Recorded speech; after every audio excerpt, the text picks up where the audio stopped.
కోటయ్య, అందరు డ్రైవర్లు రోజు 4 ట్రిప్పులు వేస్తున్నారు, నువ్వు 3 వేస్తున్నావు.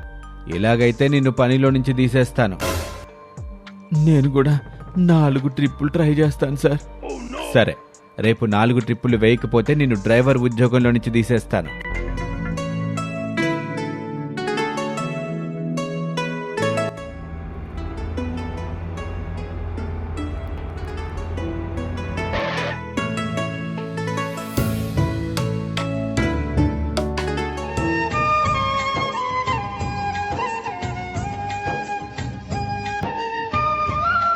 కోటయ్య, నువ్వు నా ట్రిప్పర్ మీద డ్రైవర్వి కదా, నీ మొహంలో ఇంత ఆనందం ఎప్పుడు చూడలేదు.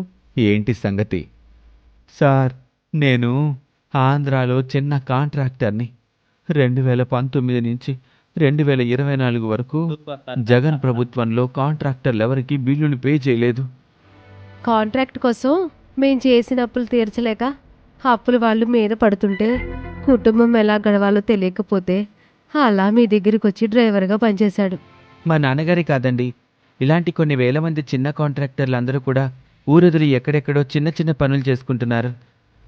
ఇప్పుడు సంక్రాంతి కానుకగా కూటమి ప్రభుత్వంలో చంద్రబాబు నాయుడు గారు చిన్న చిన్న కాంట్రాక్టర్లందరికీ బిల్లుల్ని పే చేశారు.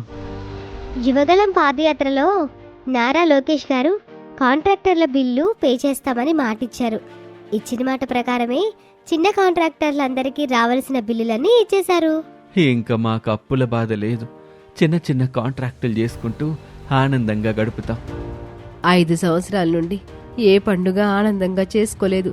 కూటమి ప్రభుత్వం వచ్చాక అసలైన సంక్రాంతి ఇప్పుడు చేసుకోబోతున్నాం.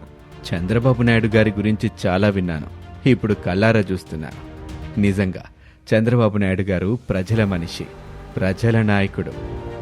కూటమి ప్రభుత్వం వచ్చింది, చిన్న కాంట్రాక్టర్ల కష్టాలు తీర్చింది, అందరికీ పండుగ సంబరాలిచ్చింది. అందుకే ఇది మంచి ప్రభుత్వం. కూటమి ప్రభుత్వం వచ్చింది, చిన్న కాంట్రాక్టర్ల కష్టాలు తీర్చింది, అందరికీ పండుగ సంబరాలిచ్చింది. అందుకే ఇది మంచి ప్రభుత్వం.